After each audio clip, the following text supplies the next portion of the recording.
పేరమ్మా? ఆమె అడ్డం పడితే విధంగా నీళ్లు పోసి వాళ్ళే పోలీసులు నీళ్లు పోసి తీసుకుపోయి ఇంట్లేసి తరముంచి గడబెట్టి కూలగొట్టి సార్ ఆమెకు లోపటేసి పండుకొని ఏడ్చి కాలు ముక్తో వినకుండా లోపటేసి మళ్ళీ నాకు దమైతుంది అంటే నీళ్లు పోసి లోపటేసి సార్ చీకట్లో మేము గమ్మ కూర్చున్నాం సార్. చీకట్లో సార్ బయటకు దొబ్బిండ్రు, కరెంట్ లేదు సార్. కరెంటు వచ్చి కరెంట్ 2 సార్లు కట్ చేసి కరెంట్ లేదు సార్, గమ్మ కూర్చున్నాం మేము. కట్ చేసింది సార్. కరెంట్ లేదు. 2 సార్లు కరెంట్ కట్ చేసి కూలగొట్టింది సార్. 2 సార్లు కరెంట్ కట్ చేసింది.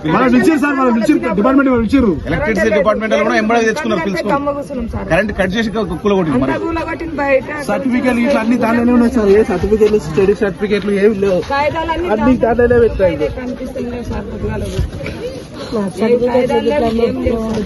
సిలిండర్ గిలిండర్ అంతా దాంట్లోనే ఏం సర్టిఫికేట్లు?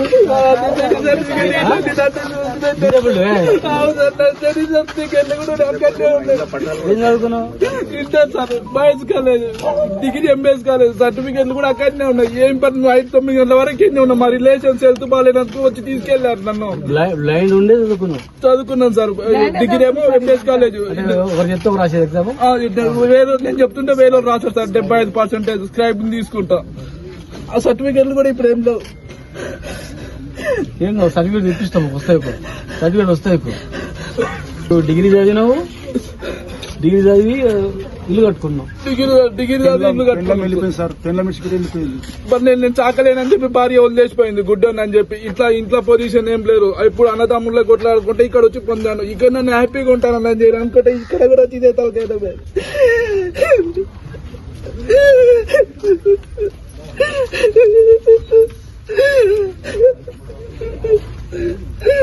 తెచ్చిన అప్పు కూడా ఇంకా కట్టలేదు.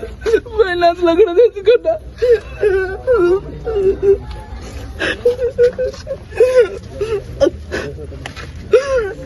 తెచ్చిన అప్పు కాయిదాలు కూడా దాని ఏం కాయిదాలు లేవు, ఏం లేవు. వాళ్ళు వచ్చి అడిగితే ఏమని ఇవ్వాలి. 1 ఉంటే 2 అడుగుతారు సార్. మేమున్నాం, భయపడకు. మేమున్నాము. నీకు సర్టిఫికేట్లు వస్తాయి, నీ ఇల్లు వస్తుంది. నడుచుకుంటూ వస్తుంది, ఇల్లు కూడా వస్తుంది. ఏం భయపడకు. ఇలా మీలాంటి పరిస్థితి ఇక దేశంలో మళ్ళీ ఎవరికి రావద్దు. అట్లా అయ్యేంత వరకు మేము ఉంటాం. మేము ఉండదు. విన్నావా? నువ్వేం భయపడకు. ఈ సర్టిఫికేట్లు అన్ని చేపిస్తాము. మా వాళ్ళు సర్టిఫికేట్ మళ్ళీ అప్లై చేస్తాము. యూనివర్సిటీకి అప్లై చేసి యూనివర్సిటీ నుంచి మళ్ళీ తెప్పిస్తాం. యూనివర్సిటీ నుంచి తెప్పిస్తాము. అదమ్మా, నీకు ఇక్కడ నేను జాబ్ కూడా ప్లాన్ చేస్తాం. నువ్వేం బాధపడకు. 12 సంవత్సరాల క్రితం చిన్న రూమ్ సార్. 10 ఫీట్ నీ కాళ్ళు చూసన్నా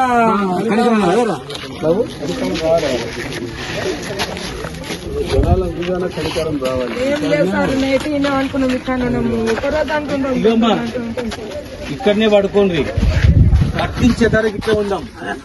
మీ ప్లేస్లలో మీరు చిన్న తడకలు గిక్కలు వేసుకొని అక్కడనే ఉందరు. కట్టించేంత వరకు ఉండాలి. ఇక్కడ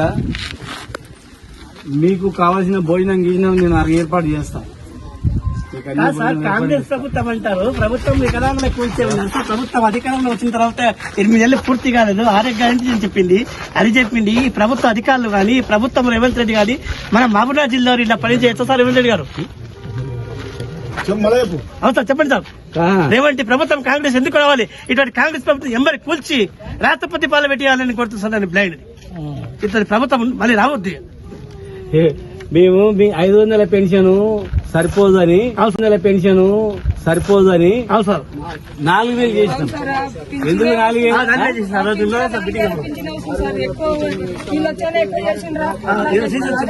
నీ బతుకు మీద 4,000 చేస్తే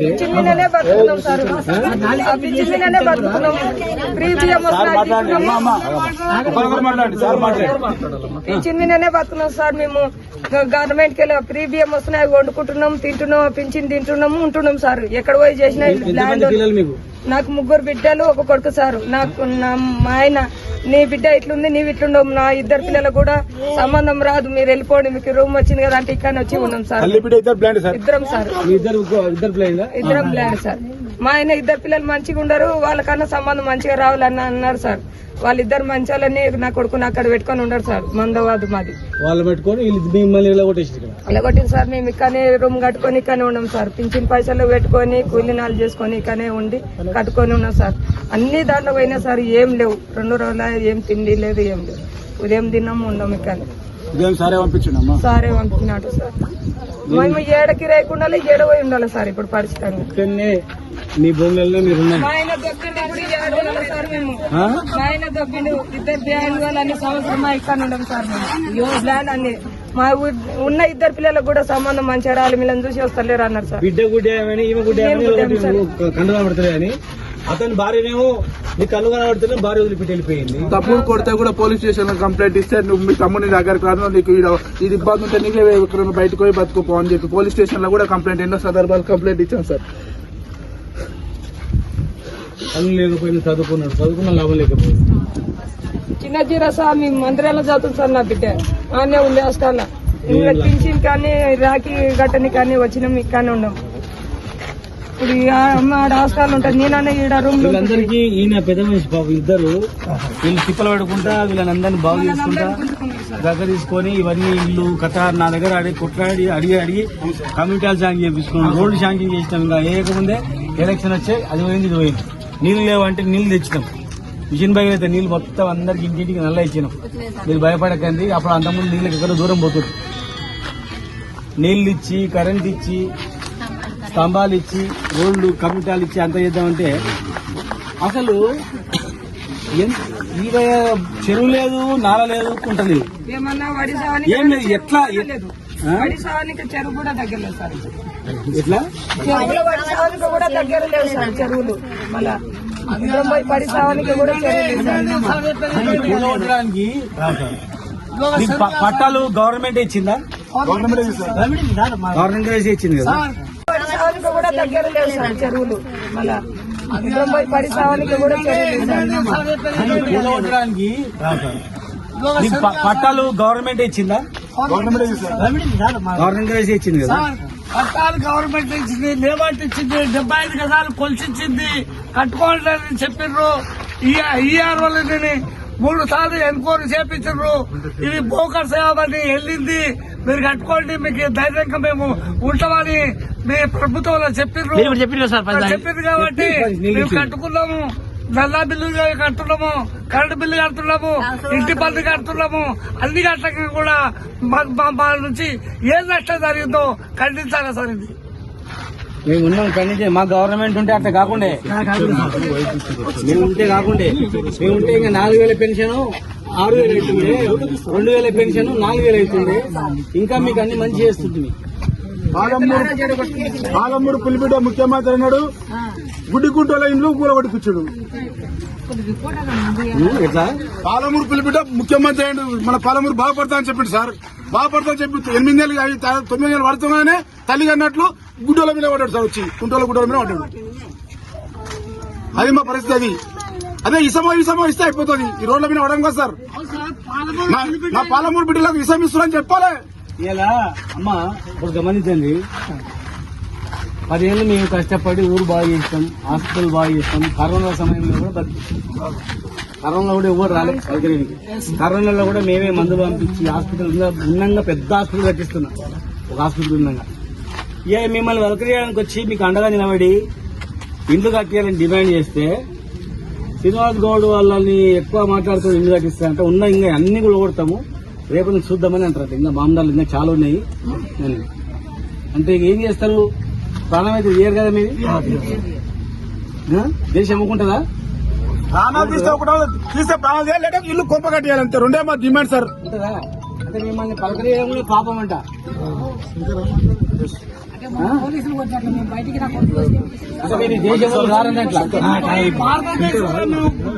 కుట్టోళ్ళపైన కూడా మా దగ్గర మేము మనుషులం కావా, మనం ఎదుగొద్దా, మేము గట్టిగా మాట్లాడొద్దా? మా దగ్గర ఓటు తీసుకుంటారు, గెలిపించుకుంటారు. మా ఇల్లు కూడా కొట్టి 8 సంవత్సరాలు కూడా చక్కగా కాలేదు. ఇల్లు కూడా కొట్టి 8 నెలలు కూడా చక్కగా కాలేదు. మా ఇల్లు కూడా కొట్టినంటే ఇది చాలా దురాదృష్టం. దీన్ని ఎమ్మడే ఖండించి ఈడనే కాదు పొద్దుగాల పూట హైదరాబాద్ లో కూడా బాగా ఖండించిన గవర్నమెంట్ కూడా చెప్పిన మీరు బేషరతుగా వచ్చి ఈడ ఇల్లు కట్టియాలి వాళ్ళకని చెప్పిన వాళ్ళకి ఏదైనా జరిగితే కూడా మీదే బాధ్యత అని చెప్పిన. ఇప్పుడు ఇంట్లో ఒక ఆమె డెలివరీకి ఉంది, హాస్పిటల్ కు డెలివరీ తీసుకొని నొప్పులు వచ్చిన డెలివరీ తీసుకొని పోయింది. ఆయన ఇల్లు కుప్ప సార్, ఏం లేదు, మొత్తం అయిపోయింది సార్ మొత్తం. ఇప్పుడు ఆమె డెలివరీకి ఉందన్నా ఈడిసి బయట పడేసి ఇల్లు కొట్టిండ్రు. ఇలా నొప్పులు వచ్చినాయని హాస్పిటల్ తీసుకొని పోయింది. ఇప్పుడు డెలివరీ అవుతుందని ఇప్పుడు డెలివరీ అయినాక ఆడుకోవాలి. చూడండి ఎంత బాధ చెప్పండి. ఆపిలే సార్ ఫోన్ చేసి వస్తున్నాం రానిగో మీరు ఇప్పుడు గిట్లకించి ఎవరైనా 2-3 రూమ్లు ఉన్నోళ్ళు పూల కొట్టిన పక్కన రాత్రి కూడా వర్షం కాలం వరకు దీన్ని జాగించి పండుకునేటట్టు చేయండి. 2-3 రోజులు 4 రోజులు గవర్నమెంట్ వాళ్ళు కట్టియకపోతే మేమే ఎవరికన్నా యాజ్ వేయడానికి ఎంత ఖర్చు అవుతుంది, ఎవరైనా దాతలు ఉన్నారా ఏం కథ అనేది మంచి చెడు తలా ఇంత వేసుకొని మహబూబ్నగర్లో పోయి అడుక్కొచ్చైనా సరే మేము ఇంత వేసుకొని మా ఇంత వేసుకొని అందరం మళ్ళీ మీరు కట్టుకునేటట్టు రేకులు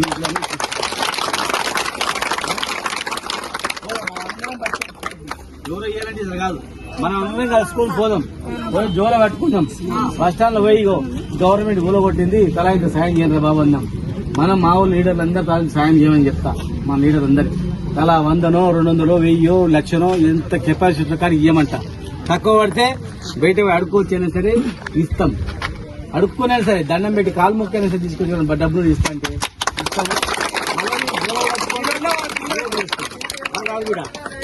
మళ్ళీ రేగులు వేసుకొని ఈ పేదోళ్ళు వీలే కాదు, ఇక్కడ ఉన్న పేదోళ్ళు ఎవ్వరు కూడా మీరు భయపడాల్సిన పని లేదు.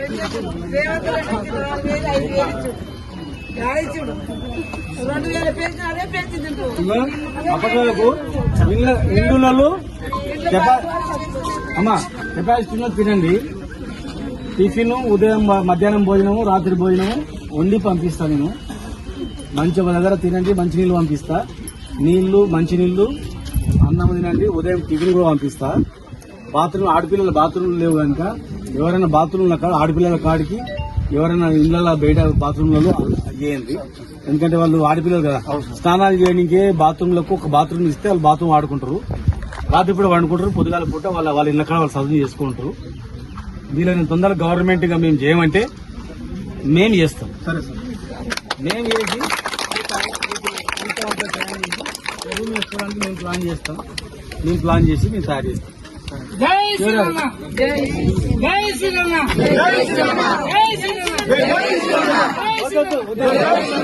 నాకు అవసరం లేదే, నాకు జైలు ఏం అవసరం లేదు. శివరాజ్ మన ఇంజనీర్ని పట్టుకొచ్చి శ్రీనివాస్ ఇంజనీర్ పట్టుకొచ్చి 75 ఇళ్ళు కూలిపోయిన కాడికి 75 ఇళ్లకు ఒక room single room bathroom. Single room bathroom కు ఎన్ని ఇటుకలు అవుతాయి, ఎన్ని రేకులు అవుతాయి ఇవ్వమన్నా. అక్క నీకు పక్క ఇల్లు కట్టించారు ముఖం ఇవాళ టెంపరీ ఉండడానికి మేము చేస్తాం అంతే. వాళ్ళు గవర్నమెంట్ చేయకపోతే టెంపరీ ఉండడానికి మేము చేస్తాము. మళ్ళా వాళ్ళు కట్టకపోతే మేము వచ్చి బిల్డింగ్ కట్టిస్తాం, డబుల్ బెడ్ ఇల్లు కట్టిస్తాం.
ఏం చెప్పి కలెక్టర్ గారికి 2007లో పట్టాలు ఇచ్చిండ్రు. ఆ పట్టాలు కరెక్ట్గా వెరిఫై చేయండి. ఒకవేళ పట్టాలు వెరిఫై కాలేదంటే ఆ పట్టాలు డూప్లికేట్ పట్టాలు ఎవరు ఇచ్చిండ్రో వాళ్ళ మీద ఎంక్వైరీ చేయండి. వాళ్ళు అంటున్నారు గవర్నమెంట్ 100% ఒరిజినల్ పట్టాలు ఉన్నాయి మావే అని చెప్తున్నారు. వెరిఫై చేసి న్యాయం చేయండి. వికలాంగులకు, దివ్యాంగులకు కూలగొట్టిన ప్లేస్లో మళ్ళీ కట్టించేయండి. జెన్యున్ ఉంటేనే చేయండి. జెన్యున్ లేకపోతే మేము జెన్యున్ లేకపోయినా చేయమని మేము అడగమని చెప్పి కలెక్టర్ గారు కూడా ఖచ్చితంగా పేదవాళ్లకు అన్యాయం జరిగినాయేమో వెరిఫై చేస్తా, వెరిఫై చేసి వాళ్ళకు న్యాయం చేస్తా అని చెప్పడం జరిగింది. ఎవరైనా వీళ్ళ పక్కల ముఖాలు ఎవరైనా డూప్లికేట్ పట్టాలు అమ్మినా, లావాదేవీలు చేసినా, ఎవరైనా దందాలు చేసినా, అమ్ముకున్నా అది కూడా వెరిఫై చేసి తప్పు చేసిన వాళ్ళని శిక్షించండి అని చెప్తారు. ఎందుకు కొట్టాల్సి వచ్చింది ఏందనే దాని మీద సమాచారం ఉందండి. మరి ఆమె కూడా కరెక్ట్గా ఎందుకు కొట్టాల్సి వచ్చిందని చెప్పలేదు. మేము అడిగాం, ఆడ చెరువు లేదు, కుంట లేదు, లేకపోతే ఆడ పెద్ద ఇండస్ట్రీ లేదు, పెద్ద విలువైన భూమి కూడా కాదు. అక్కడ పోయి ప్రతాపం వీళ్ళ మీద అర్ధరాత్రి 400 మంది పోలీసులు పోయి చేయడం ఏంది? పోలీసులు అంటే డిపార్ట్మెంట్ చెప్తూ వస్తారు, వాళ్ళదేముంది? ఇంత సెక్యూరిటీ కావాలంటే వాళ్ళు ప్రొవైడ్ చేస్తారు.